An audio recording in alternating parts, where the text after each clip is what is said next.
శ్రావణం mega sale మీ CMR legacy of జ్యువెలరీలో విఏలో 50% వరకు తగ్గింపు. వివరాలకు సంప్రదించండి.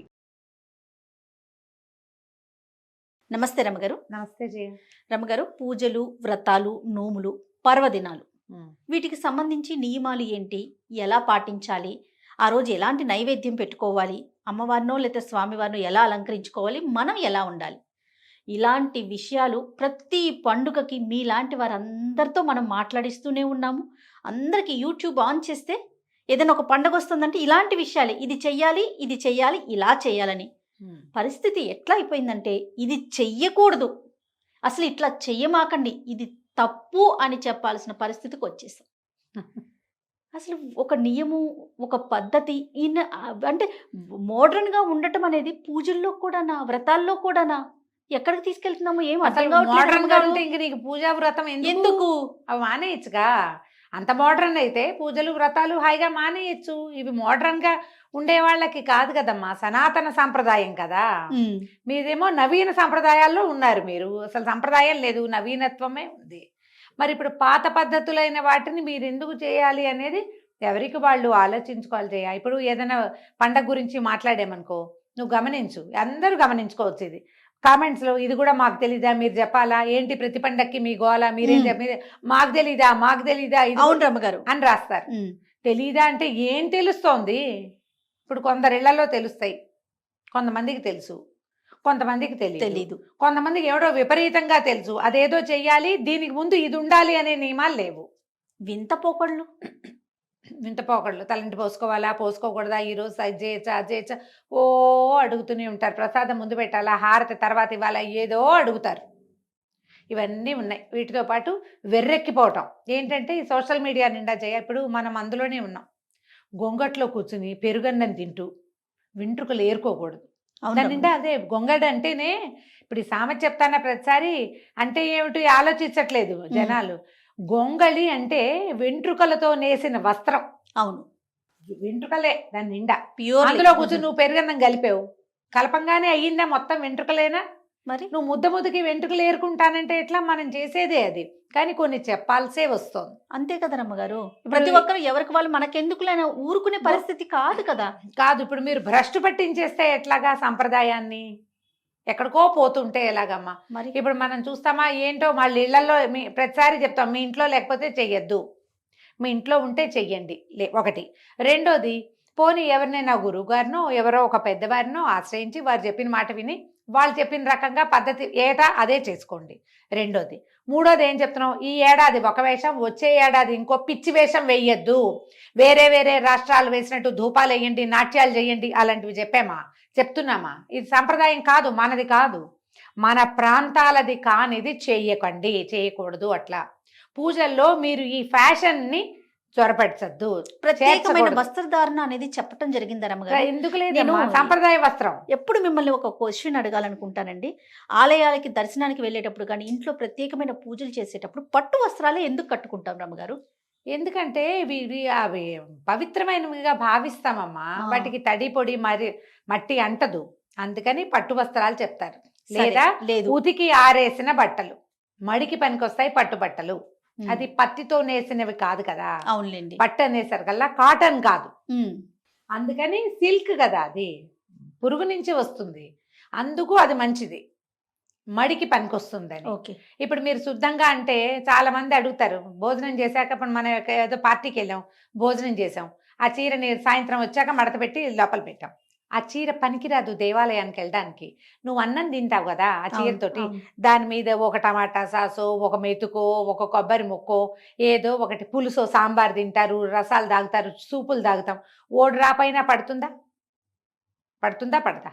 అబ్బాయి మేము బాగా తింటామండి, నువ్వు చక్కగా తింటావు, మీ పక్కవాడు ఎవడో ప్లేట్ పుచ్చుకెళ్తాడు, ఆ ప్లేట్ని చీరకు రాసుకునే పోతుందా? అన్నం అంటిన బట్టలతోటి పవిత్రమైన స్థలాలకి వెళ్ళకూడదు, ఆ చీర కట్టుకుని మళ్ళీ పూజలకి కూర్చోకూడదు, పేరెంటాలకి వెళ్ళకూడదు. నువ్వు మళ్ళీ ఇలాంటి పార్టీకే పోతానంటే పో, కానీ పూజ చేసేటప్పుడు ప్రత్యేకంగా చెప్తాం, ప్రతిసారి శుభ్రమైన వస్త్రాలు, పట్టే కాదు ఉతికినవి శుభ్రమైన బట్టలైనా కట్టుకోవాలి. అమ్మ ఒంటి నిండా గుడ్డుండాలమ్మా, మెయిన్. ఇది చెప్పాలా మీకు చెప్పాలా? అసలు నాకు అర్థం కాదు, చెప్పాలా ఇది? మీరు ఒంటి నిండా బట్టలు వేసుకోండి అని మీకు ఎవరైనా చెప్పాలా? అది కూడా చెప్పించుకునే స్థితికి వస్తే మీరు మనుషులుగా ఏ లెవెల్లో ఉన్నట్టమ్మా? కొంచెం ఆలోచించుకోవద్దా? ఆలోచించుకో. అవును రమ్మగారు. ఓ పెద్దవారిని చూడ్డానికి వెళ్తారు, ఆ. ఏ పెద్దవారి దగ్గరికి కాలు మీద కాలు వేసుకుని కూర్చోటము, మోకాళ్ళు కనపడేలాగా, ఛాతీ కనపడేలాగా, భుజాలు కనపడుతుంటే అవతల వాళ్ళకి నీ పట్ల ఎలాంటి వాళ్ళ భావాలు మార్చుకోవాలి కాదు, వెగటుగా కనపడతారు మీకు మీరు. వాళ్ళు సరైన వాళ్ళు కాదని మీరు అనకూడదు. మిమ్మల్ని ప్రపంచమంతా చూస్తోంది ఇప్పుడు. ఎందుకంటే మనం ఒక చోటుకి వెళ్తే ఆ ఒక చోటనే ఉంటలేదా, వెంటనే కెమెరా పెడతాం, దాంట్లో మనం చూపిస్తాం, వెంటనే దాన్ని అప్లోడ్ చేస్తాం. ఒక అరగంటలో 100 వస్తాయి.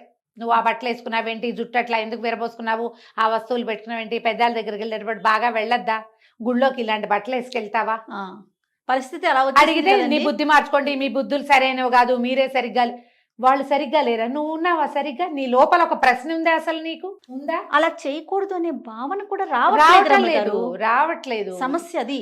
ప్రధానంగా మనం కొన్నిటికైనా ప్రత్యేకంగా ఇక్కడ మనం సరిగ్గా ఉండాలి.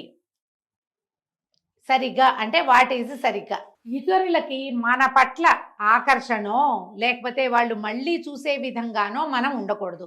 నువ్వు అందంగా చక్కగా ఉన్నావు, ఎంతో పవిత్రంగా ఉన్నావు, 4 సార్లు చూశారు, వాళ్ళ దృష్టి పాజిటివ్గా పోతుంది, నెగిటివ్గా పోకూడదు. అందరూ చూస్తారు. ఇప్పుడు కళగా తయారైంది ఎవరో లక్ష్మీదేవి లాగా మెన్నిండా నగబెట్టుకుని, చెవులకు పెద్ద పెద్ద ఆభరణాలు, జెండిండా పువ్వులు పెట్టుకుని, చక్కగా పట్టు చీర కట్టుకుని లక్ష్మీదేవి వల్లే తయారైతే ఎంత కళగా ఉంది పిల్లని పదే పదే చూస్తారు.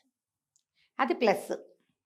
నీ ఒళ్ళు కనపడుతోంది, ఏమిటి ఇలా వచ్చింది అని చూస్తారు, భలేగా ఉందే అనిపించవచ్చు. వాళ్ళకి ఏమనిపిస్తున్నాయో ఇవన్నీ మైనస్లు కాదా? ఈ మైనస్లు ఎక్కడికి వెళ్తాయి మీకు అర్థమవుతుందా? ఎలా పాజిటివ్ మీకు ప్లస్ అవుతుందో అలాగే నెగిటివ్ మీకు మైనస్ అవుతుంది.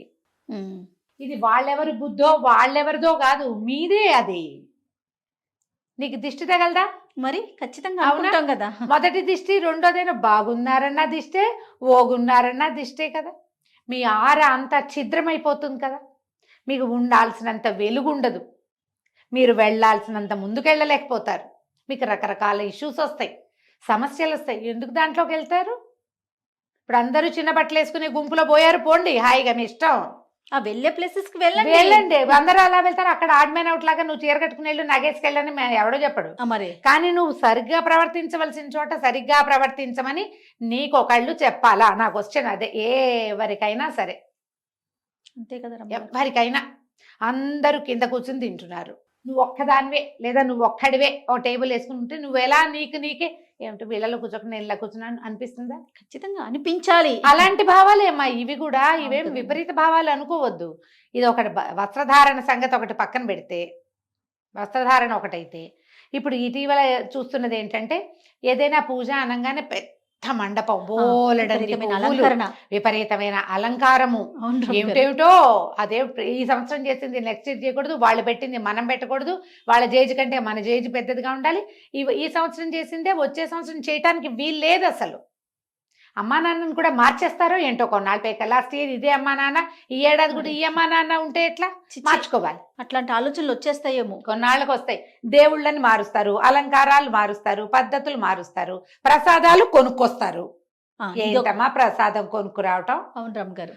నువ్వు ఏవో స్వీట్లు కొన్నావు, లడ్లు కొన్నావు, ఇంకేదో కాజాలు కొన్నావంటే ఒక రకం. అమ్మవారి నివేదనకి నువ్వు ఇంట్లో బోళ్ళంతా అలంకారం చేసుకుని, నువ్వు చేసుకొని నీ అంతట నువ్వు అలంకరించుకుని, అమ్మవారిని అలంకరించి, ఒక్క ముద్ద నీ చేత్తో ఓ పాయసం ఓ పులిహోర చేసి పెట్టవు ఇంట్లో, దాని కూడా ఒళ్ళం కదా మీకు. టైం చాలట్లేదు రమ్మగారు. టైం చాలదు, ఎందుకంటే ఈ వేషానికే సరిపోతుంది కదమ్మా. అమ్మా ఒకళ్ళని విమర్శించటము, ఒకళ్ళని తక్కువ చేయటం కాదమ్మా. ఏదైనా ఒక భగవంతుడికి అంటూ మనం చేస్తే నీ శ్రద్ధ, నీ ఆస్థ, నీ గౌరవం, నమ్మకం, అది చాలా ఇంపార్టెంట్ అమ్మా. మీరు అవి ఎంత ఇస్తే అది మీకు అంత వస్తుంది. మీరు ఈ వేసిన వేషం ఏటా పెంచాలి. ఒక్క ముద్ద అన్నం ఉండి కాస్తంత పులిహోర కలిపి ఎంత చేయాలి? ఇంత వండాలా? ఒక గ్లాస్ బియ్యం వండితే ఒక 1/2 గ్లాస్ పాయసం, 1/2 గ్లాస్ పులిహోర అయిపోవు. అరగంట కూడా పట్టదమ్మా ఆ పనికి. ఓ నిమ్మకాయ పిడిచి తిరగమాత పెట్టినా తీసుకుంటాడు కదమ్మా అయ్యవారు. బజార్లో కొనుక్కురండి, 500 ఇస్తే ప్రసాదాలు వస్తాయి, నివేదనలు పెడతారా? మీ ఇంటికి చుట్టాలు వచ్చారు, బయట నుంచి భోజనం తెప్పించడమే తప్పు. పోనీ అదేదో చేస్తున్నాం అట్లాగే. బయట నుంచి కూరలు వస్తాయి, అన్నం వస్తుంది. కనీసం ఇంత పవిత్రమైన రోజుల్లో మన ఇంట్లోనే మనం ఒళ్ళు వంచి ఈ వేషాలన్నిటికీ పెట్టే సమయంలో చాలా కొద్దిపాటి సమయాన్ని వెచ్చించి కాస్త ఏదైనా వండి మీ చేత్తో బూర్లు గార్లు పెట్టద్దు, మానేయండి. చేయలేకపోతే అన్నం వండలేరా అమ్మ మరీను, దానికి కూడా ఒళ్ళం కదా. అయితే నేను ఇప్పుడు మనం ఎలాగైనా సరే పెద్దవాళ్ళు ఎవరు దీన్ని సపోర్ట్ చేయొద్దు దయచేసి. మీరు ఇన్ఫ్లుయెన్సర్స్గా ఉండి ఎవరినైనా ఇన్ఫ్లుయెన్స్ చేయగలిగే స్థితిలో ఉంటే మంచిది, సరైనది, పదుగురు ఒప్పుకునే రకంది, ఏ నెగిటివ్ కామెంటు రానిది దాన్ని చేసి చూపించండి. కరెక్ట్ రమ్మగారు. మీరు పెద్దవాళ్ళు, మిమ్మల్ని జనం గౌరవిస్తున్నారు, అందరూ చూస్తున్నారు, లక్షల్లో వ్యూస్ వస్తున్నాయి. మీరు లక్షల మందిని ఇంప్రెస్ చేసేటప్పుడు బ్యాడ్ ఇంప్రెషన్ ఇస్తారా? మీరు ఇంత పెద్ద వేషం వేసి ఈ వేషం వేయకపోతే కుదరదని ప్రజల్ని నమ్మిస్తారా? ఎంత చిన్నదైనా చేసి పెట్టండి, కొంచెమైనా శ్రద్ధగా చేయండి, భక్తిగా చేయండి. భక్తి తత్పరత చాలా అవసరమని ప్రవచనకర్తలు చెప్తూనే ఉన్నారు కదమ్మా. ఇన్ఫ్లుయెన్సర్స్ అందరూ దీన్ని ఎందుకు వంట పట్టించుకోరు? వ్యూస్ కోసం మీరు ఏం చూపించినా చూస్తున్నారు కదమ్మా జనము. మీరు ఏం చూపించినా, నేను అక్కడికి వెళ్ళాను, నుంచున్నాను, కూర్చున్నాను, భోజనం చేశాను, అన్నీ చూస్తున్నారుగా. మీరు మంచి ఎందుకు చెయ్యరు? మిస్లీడ్ చెయ్యొద్దు దయచేసి. దీంట్లో ఈ సనాతన ధర్మాన్ని కూడా మన ఈ వ్యూస్ కోసం వాడుకోండి ధారాళంగా, కానీ ధర్మాన్ని భ్రష్టు పట్టించే విధంగా మాత్రం చెయ్యొద్దు దయచేసి. ఇందులో ఇప్పుడు మళ్ళీ చిన్నపిల్లల వ్రతాలు, నాకు ఒక 5-6 ప్రశ్నలు వచ్చినాయి జయ. పిల్లలే అడిగారు, మేము తోరం కట్టుకోవచ్చా, అమ్మాయి పెళ్లి కాని పిల్లలు తోరాలు కట్టుకోవచ్చా, పెళ్లి కాని పిల్లలు చేసిన కాసు కాదు, పూజ కాదు, కాసు కట్టుకోవచ్చా అని. కట్టుకోవచ్చమ్మా అని చెప్పు. ఈ ప్రశ్నకి దాని ముందంతా పూర్వోత్తరాలు నాకు తెలియదు. వాళ్ళ అమ్మగారు పూజ చేసుకుంటే ఆ పిల్లకి మెళ్ళో ఆ లక్ష్మీ కాసు కడతారు అని అర్థమైంది నాకు. ఇంకా ఎలాంటి ఐడియాలు ఉన్నాయో మనకు తెలియదు. ఈ పెళ్లిగాని పిల్లలు పూజ చేయటం, ఆ తర్వాత పెళ్లి చేసుకోబోయే వాళ్ళతో కలిసి పూజలు చేసేయటం, పీటలు ఎక్కేయటం, గృహప్రవేశాలు చేసేయటం, ఏమిటది? పెళ్లి తగలబెడండి, ముందు పెళ్లి చేసుకోండి. ముందు ఒక పక్కన కూర్చుని పీటలు ఎక్కాలంటే అతనితో తొలిగా పెళ్లి పీటలు ఎక్కాలమ్మా. పెళ్లి పీట ఎక్కాకే మీకు రెండోసారి పీట ఎక్కే అర్హత ఉంటుంది. అది లేదు, ఇది ఉండదు. నువ్వు ఇది చేస్తే నువ్వు సమాజానికి ఏం చెప్తున్నావు? ఈసారి వీడితో పీటలెక్కి 4 ఏళ్ళు పోయాక ఇంకొకళ్ళతో ఎక్కుతావా? ఏంటా పీటకు ఒక గౌరవం, మర్యాద ఏం లేవు? నువ్వు చేసే పూజ ఏమిటి? ఆ పూజ చేయకపోతే ఏమైంది? మానేయచ్చక పోనీ, చక్కగా పెళ్లి చేసుకోండి, లక్షణంగా చేసుకోవచ్చు. గృహప్రవేశాలు కానీ ఏవైనా సరే దంపతులు దంపతులు దంపతులు అని చెప్తారు. దాంపత్యం అంటే మీరిద్దరూ ఎక్కడో కలిసి ఉండటం కాదు, మీకు శాస్త్రవిహితంగా వివాహం అవటం. ఈ శాస్త్రంలో మనలాగా ఇప్పుడు సివిల్ మ్యారేజ్ మనం చేసుకుంటాం, వాళ్ళంతా యజ్ఞం హోమం చేసి ఓ బ్రాహ్మణాయన కూర్చుని, అదే కాదమ్మా. అదనే కాదు, మీరిద్దరు నలుగురు ముందు ఒక దేవాలయంలో అయినా ఓ తాళి కట్టడం, ఓ నలుగురు పెద్దవాళ్ళైనా, ఒక బ్రాహ్మడో ఏ పురోహితుడో ఎవరో ఒకళ్ళ పూజ చేసినైనా మిమ్మల్ని ఆశీర్వదించటం, నలుగురు పెద్దవాళ్ళు మీ నెత్తి మీద అక్షంతలేయటం, లేదా మిమ్మల్ని బ్లెస్ చేయటం, ఏదైనా కానీ ఏదైనా ఇలాంటిది ఏదైనా జరిగితేనే మీరు దంపతులు అవుతారు. మీ ఇద్దరు కలిసి ఉంటే కాదు. మీరు 100 సంవత్సరాలు కలిసి ఉన్నా మిమ్మల్ని దంపతులు అనడానికి వీల్లేదు, మీరు కలిసి ఇలాంటివి చేయడానికి వీల్లేదు. వీళ్ళని ఇప్పుడు కొన్నిటిని చూస్తాం, బాయ్కాట్ దట్టు, బాయ్కాట్ దిస్సు చూస్తూ ఉంటాం. ఒక యాక్టర్ ఎక్కడైనా చెడ్డగా మాట్లాడారనుకో జయ, వెంటనే వాడిని బాయ్కాట్ అంటారు. అతన్ని బాయ్కాట్ అంటే, నాకు ఈ మాట ఎప్పటి నుంచో చెప్పాలనుకున్నా. ఒక్క ఆయన నువ్వు బాయ్కాట్ చేస్తానంటే, ఆయన ఒక సినిమాలో యాక్ట్ చేస్తే ఆ సినిమాలో 24 క్రాఫ్ట్స్ ఉంటాయి కదమ్మా. ఓ డైరెక్టర్, ఓ ప్రొడ్యూసర్, వాళ్ళ డబ్బు, బోళ్ళంతమంది పని వాళ్ళు. ఈయన కోసం ఈ సినిమాని బ్యాన్ చేస్తే వీళ్ళందరూ ఏం తినాలమ్మా గడ్డి? మీరు బ్యాన్ చేయాలంటే ఏం చేయాలి? ఈ వ్యక్తికి మైక్ ఇవ్వద్దు, ఎవరు సరిగ్గా మాట్లాడలేదు, వాళ్ళ పద్ధతి మీకు నచ్చలేదు ప్రజలకి అంటే వాళ్ళని పబ్లిక్ ఫంక్షన్స్కి పిలవద్దు, వాళ్ళకి మైక్ ఇవ్వడానికి వీల్లేదు. ఏ ఇంటర్వ్యూలోనూ ఏ విలేకరి వాళ్ళని ప్రశ్నించకూడదు. బాయ్కాట్ చేయటం అంటే ఇది. అంతేగాని ఆయన యాక్ట్ చేసిన సినిమా మానేస్తారా? అది కాదు కదా, అది తప్పు. ఇప్పుడు కూడా ఈ ఎవరైతే ఇలాంటి పిచ్చి వేషాలు వేస్తారో వీళ్ళని వాళ్ళవి చూసేసి వాళ్ళని ప్రశ్నించడం కాదు, చూడ్డం మానేయండి. నువ్వు ఇది తప్పు చేసావు, నిన్ను మేము చూడం అనాలి ప్రజలు. వాళ్ళు ఎన్ని వీడియోలు పెట్టినా మీరు చూడద్దు, అప్పుడు తెలుస్తుంది. ప్రజలు మనని నిరాకరించారు అనేది తెలియాలంటే చూస్తే వ్యూస్ వచ్చేస్తాయి, డబ్బులు వస్తాయి. అవును. కదా, నెగిటివ్ గా అయినా తప్పు ఎలా చూస్తారు. తెలుస్తుంది? తప్పు ఎట్లా తెలుస్తుంది? తప్పు కదా చూడడం మానేస్తే తెలియాల్సింది. ఇంకా అమ్మాయి ఆవిడ కనపడుతోంది, ఈవిడ ఈ అమ్మాయి నచ్చలేదు మీకు, అమ్మాయి చేసిన పని తప్పని తెలుస్తోంది, మీరు ప్రశ్నించినా ఆ అమ్మాయి మీకు సమాధానం చెప్పదు, దాని అది ఎక్కడో ఉంటుంది దాని ప్రపంచంలో. ఏం చేయాలి వీళ్ళని? వాళ్ళు ఎక్కడ పెట్టినా మీరు వెళ్ళొద్దు, ఏం పెట్టినా మీరు చూడొద్దు, ఈ రెండు చేయాలి. ఇలా బాయ్కాట్ చేయండి. నా మటుకు నేను దీన్ని నమ్ముతాను జయ పూర్తిగా. యాక్టర్లను బాయ్కాట్ చేయటం, వాళ్ళని బాయ్కాట్ చేయటం, సినిమాలు మానేయటం. మిగిలిన వాళ్ళంతా ఏం చేయాలి? వాళ్ళ తప్పేం లేదు కదా పాపం. అవును. ఈ పొరపాటు చేసిన వాళ్ళని ఎంకరేజ్ చేయొద్దు. ఏది ఏ ఏ రకమైన వాళ్ళు చేసిన పనులు మీకు నచ్చట్లేదు, చూసి నువ్వు నాకు నచ్చలేదు అని చెప్పినా వాళ్ళు వినరు, చూడడం మానేయాలి. దయచేసి ఇన్ఫ్లుయెన్సర్స్ అందరికీ ఇది నా విన్నపం అమ్మా. పెద్దవాళ్ళో చిన్నవాళ్ళో మీరు ధర్మాన్ని ధర్మంగా విధి విధానం ప్రకారమే మీరు ఎంతైనా ముందుకు తీసుకెళ్ళండి. ప్రతి సంవత్సరం మీకు చేత వచ్చినట్టు చేసుకోండి. దీన్ని కొత్త పుంతలు తొక్కిద్దామన్న ఆలోచన దయచేసి చెయ్యొద్దు. రైట్. మీరు నగానాణ్యం ఏమి చేసినా పర్వాలేదు, మీ దానిపై శక్తి కొలది. మీ ఇష్టం, అందులో తప్పేం లేదమ్మా. కానీ ఏది ఎలా చేయాలో దాన్ని అట్లాగే చేయాలి.